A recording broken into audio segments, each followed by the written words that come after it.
Okay, this Irina Jasruska situation has just gotten weirder. We're going full-blown conspiracy theory on this one. Sit back, relax, if you can.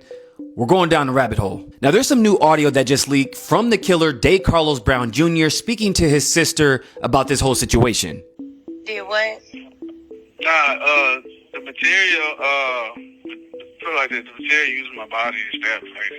So he claims that there is a man-made material or some type of microchip in his body that made him commit the murder, in which he was actually arrested for back in January for claiming the same thing. They said Brown was arrested for the misuse of the 911 system, claiming that there was a man-made material in his body that controlled his eating, walking, and talking. Remember in part 1 where I showed you all that evidence and how the CIA could be behind this because they have stuff like Operation Mockingbird? Where's documented evidence where they work with the mainstream media to shape public opinion?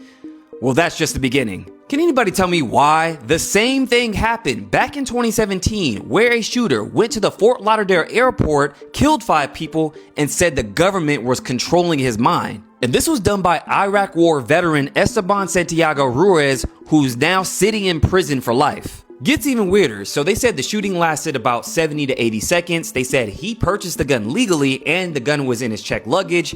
After the shooting though, he just laid down on the floor. What? It's also noted that just like Day Carlos, he went to the authorities way before the attack to notify him that he was being controlled and hearing voices and something or someone was controlling his actions. It gets even weirder because I got this message from someone on the ground doing their own investigation. They said, hey, I saw your video on the Ukrainian girl murder being a psyop. I'm part of the Ukrainian diaspora and I reached out to the family so I can rally the community for support. What seemed like a simple act on my part led me down a number of dead ends. I called the police department, got bounced around, and in the end, I couldn't confirm that this even happened. I spoke with the funeral home, there was no burial, and a GoFundMe that was requesting $150K. Her Instagram looks like a fake account. I'm not sure any of it even happened. The entire thing may be staged as one big psyop. Now, I can't confirm nor deny any of that information, but it is interesting that this picture of her in her room has a Black Lives Matter poster. I don't know if this is before or after she came to the US, but it would be kind of weird since she came to the US in 2022 and you have something years removed from BLM. But all in all, it just seems like they want a part 2 of BLM. I mean, isn't it weird that everything this year is supercharged with racial issues? You have Austin Metcalf, you have Cracker Barrel, you have Shannon Sharp with the OnlyFans girl, and now this.